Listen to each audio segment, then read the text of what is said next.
Pero el punto, entonces aquí los charros contrabandistas salen, pero perfectos. Son gentes buenas, con una ética bien clara, protegen a los pobres. Si algo sucede a sus ayudantes, ellos mantienen a la familia, etcétera. Son mucho mejores que el gobierno. Pero el otro punto interesante es que ellos nacen en un medio, en un México en donde el Estado casi no existe. Tan no existe que el jefe de los charros, de los contrabandistas, puede ser por un momento gobernador de Michoacán sin que lo note el centro. Y resulta que es un excelente gobernador. Pero cuando el centro ya se pone más duro, no se le puede quitar un gobierno tan fácilmente, entonces él simplemente desaparece y vuelve el mal gobierno de siempre a Michoacán. Aquí el segundo punto que quiero subrayar es que esa organización nació cuando no había Estado realmente en México, cuando apenas estaba formando. El problema hoy con la familia y con otras de las organizaciones similares es que nacen en el seno de lo que se supone es un Estado muy fuerte. Y digo, se supone, porque estamos hablando del Estado a mediados del siglo XX o la segunda mitad del siglo XX, cuando el PRI domina todo, cuando se tiene la presidencia más fuerte de América Latina, cuando se tiene al sistema autoritario más fuerte quizá del mundo. Y que conste que digo autoritario, no totalitario. De los estados autoritarios de América Latina, Asia o África, sin duda que el mexicano era el más fuerte. En ese seno nace el problema que hoy ya lo ha rebasado. En el siglo XIX nació por falta de Estado, porque después de la independencia esto se desfonda y no hay realmente poder central y solamente son los estados o los cacicazgos, los hombres fuertes de los estados los que rigen a México por mucho tiempo, y así nos fue. Uno diría que en una situación exactamente la opuesta, en donde hay un control serio político, es un solo partido y ese partido obedece a un solo hombre y este solo hombre tiene el dominio del ejército, de la armada, de las policías, etcétera. ¿Cómo es que les nació exactamente algo que se parece mucho a cuando no había Estado? O es, y aquí con eso concluyo, o es que en realidad no hay Estado todavía en México y es más aparente que real. Parecía desde afuera muy fuerte y el mundo externo, leas Estados Unidos, apoya y legitima esa forma de hacer política. Pero en realidad, por lo que vemos ahora, la familia o el Chapo o los Zetas no nacieron de algo muy reciente. Nacieron cuando estaba todavía el PRI. Operaron cuando personajes como este que escribió el último libro que comentaste hace ratito, estaban en pleno ejercicio de su poder. Entonces, la pregunta, no tengo la respuesta. La pregunta es cómo pudieron haber nacido organizaciones de crimen. En el primer caso, bueno, los pobres charros contrabandistas en realidad no eran criminales, la sociedad no los veía como criminales. Y hoy en la prensa se ve a unas gentes de Michoacán saliendo a apoyar a la organización criminal. ¿Cómo es posible que en dos situaciones tan distintas tengamos el mismo resultado?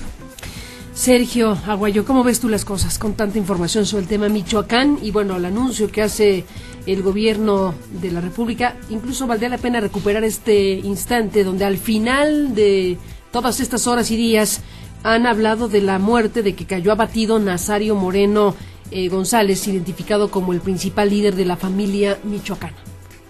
El día de ayer cayó abatido Nazario Moreno González, también conocido como el Chayo o el Doctor, principal líder y uno de los fundadores de la organización criminal de la familia michoacana. Esta organización criminal, que comenzó a operar bajo el nombre de la empresa hacia el año 2000, ha asolado a la población del estado de Michoacán.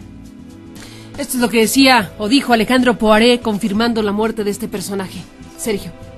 3 comentarios, uno literario para ilustrar la universalidad del fenómeno. En Estoy pensando en el Beatito, el personaje de Mario Vargas Llosa en la Guerra del Fin del Mundo, una guerra en 1896 en Brasil, en la cual el ejército se lanza contra una turba de campesinos que les ofrecen resistencias, encabezados por el Beatito. Movimiento, no turba de campesinos, ¿eh? Bueno, movimiento. Hay diferencia en el concepto. Es decir, estamos ante un fenómeno universal de sectores de la población que se rebelan contra el Estado central por una gran diversidad de motivos. Segundo, numérico. Escuchamos la voz de Alejandro Poiré, quien hace muy poco tiempo, en septiembre, nos entregó unas cifras bien interesantes sobre el tamaño o el número de efectivos que tienen los sicarios. En tablas que tengo frente a mí, él ha asegurado que los carteles del crimen organizado han tenido 104,000 bajas durante los 3 años de Felipe Calderón, hasta el 31 de julio del 2010. 22,701 muertos y 81,000 y tantos detenidos. Es decir, Calderón, la guerra del narco ha llevado a 104,000, 105,000 bajas del crimen organizado. Si aún así los carteles son capaces de lanzar operativos de ese tamaño en Michoacán, Tamaulipas, Nuevo León, Chihuahua, la pregunta para la cual no tenemos respuesta todavía oficial es ¿cuál es el tamaño de los ejércitos de sicarios y cómo se contrastan esos ejércitos de sicarios o esas legiones o esas turbas o esos movimientos con las fuerzas del aparato de seguridad mexicano? Un enigma, pero que en todo caso es fundamental para hacer un análisis más preciso de lo que pasa en Michoacán. Tercera dimensión tiene que ver con la ética política. Recuerdo hace días que tú tuviste en el teléfono a Julio César Godoy, aquí, y que en repetidas ocasiones, Carmen, le preguntabas su opinión sobre la familia michoacana, y no lograste extraer una condena explícita y tajante, que es lo que uno esperaría de un diputado federal por el estado de Michoacán. Es decir, en el caso de Julio César Godoy estamos ante un problema igualmente grave, que es la infiltración posible. No tengo los elementos para decir que el diputado Godoy forma parte de la base social de la familia michoacana, pero de lo que no hay ninguna duda es de que el Congreso de la Unión está confrontado con un dilema clarísimo, y no solo el Congreso de la Unión, sino el Partido de la Revolución Democrática, que tiene que hacer un pronunciamiento claro, en palabras y en hechos, sobre cuál es su posición frente a la infiltración del crimen organizado en la vida política de la nación. Coincido con Lorenzo, coincido contigo. Michoacán es como la cabeza de la hidra, en la cual uno puede detectar las múltiples serpientes que asoman o nacen desde Apatzingán, Turicato, Yurécuaro, en fin, todo el territorio michoacano, para ilustrarnos la magnitud que tiene esta guerra, esta confrontación entre una parte importante de la sociedad mexicana y otra. Ahora estamos, Lorenzo, de que se determine o no precisamente el desafuero. Y efectivamente depende de lo que haga la comisión correspondiente. Tendría que haber varios pronunciamientos, y uno de ellos del PRD, en el sentido que corresponda para efectos de lo que viene. Y si lo que viene es efectivamente quitarle el fuero para permitir que la PGR continúe las investigaciones y las acusaciones tan serias que hacen en contra de este diputado federal, pues sería más obligado que nunca, sobre todo si sabemos, como sabemos ahora, la forma en que tomó protesta, la manera en que fue cobijado al final de cuentas para llegar a tomar protesta y ser hoy lo que es diputado en funciones. El PRD tiene que asumir una posición muy clara, pero Carmen, quiero, sin ser abogado del diablo, quiero ponerme en el papel de, no nada más de Godoy, sino de muchos en Michoacán. Cuando tú le pedías que hiciera una declaración tajante, yo pensaba en el hecho de que él y su familia, sus conocidos, viven en Michoacán. Y que ahí quien manda es la familia. Tú pídele a alguien, es probable, una posibilidad es que él se haya corrompido y haya recibido dinero de la familia y tan tranquilo. No sería el primero y supongo que tampoco será el último.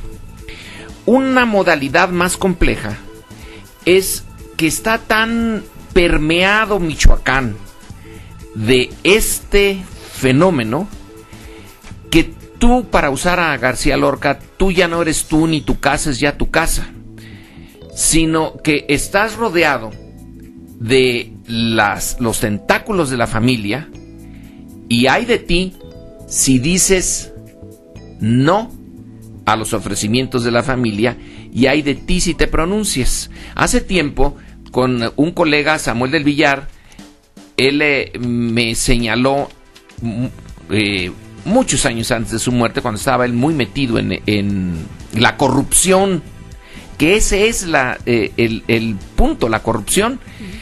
Por eso es que un estado fuerte aparentemente como el de México en los años 50, 60, ahí nace todo esto, porque está corrompido hasta la médula desde entonces. En ese me hacía la referencia a un coronel que manejaba un helicóptero para detectar a los narcos y que le llega la fotografía de su hijo en un sobre y unos dólares. Entonces él se queda sin muchas opciones. Pidió en su caso la baja y se retiró del ejército y se retiró no sé dónde, pero no podía seguir desempeñando su papel porque ya estaba carcomido el medio en el que él se encontraba. Yo no sé qué pase con Godoy, pero sí veo que en Michoacán hay mucha gente que está metida en esto, no porque quiera, sino porque se le impuso un medio en donde es muy difícil salirte ya. Pues todo junto. Lorenzo, Sergio, se acabó el tiempo. Gracias a los dos que han estado esta mañana. Y bueno, pues queda abierta en este caso la invitación hecha al expresidente de México, Carlos Salinas de Gortari. Quedamos a la espera de lo que suceda con Godoy y de la situación que está viviendo, por supuesto, Michoacán. Ya no hablamos de la COP16, que también era importante sin la menor duda. Esta tarde a la 1:00 p.m. esperamos la conferencia de prensa de la Cancillería para englobar lo que ahí sucedió y otros temas que seguiremos de cerca. Por lo pronto, gracias Lorenzo, gracias Sergio. Nos despedimos. Pues ya que mencionaste al Beatito y a Vargas Llosa, que recibió el premio Nobel, ¿por qué no nos despedimos con el último audio que tenemos por ahí? Tenemos los premios Nobel que fueron entregados el viernes pasado y bueno, a los 11 galardonados se les dio pues el diploma, la medalla, lo correspondiente, y a uno no, porque no pudo asistir. El ausente, que fue Liu Xiaobo, el profesor de la Universidad de Pekín, ganador del Nobel de la Paz, no estuvo presente, pero estuvo la silla vacía como el gran simbolismo precisamente de este día de entrega de los Nobel. Y a Mario Vargas Llosa, nos vamos con ese audio de Mario Vargas Llosa para cerrar este programa, donde se le entrega el premio con este mensaje al que él responde de la manera en que usted va a escuchar. Con esto nos vamos, gracias, hasta mañana. Queridos amigos, ahora ya puedo proponerles el brindis prometido. Brindemos por Suecia, ese curioso país que parece haber conseguido, para ciertos privilegiados, el milagro de que la vida sea literatura y la literatura vida. Salud. Skol y muchas gracias. Noticias MBS.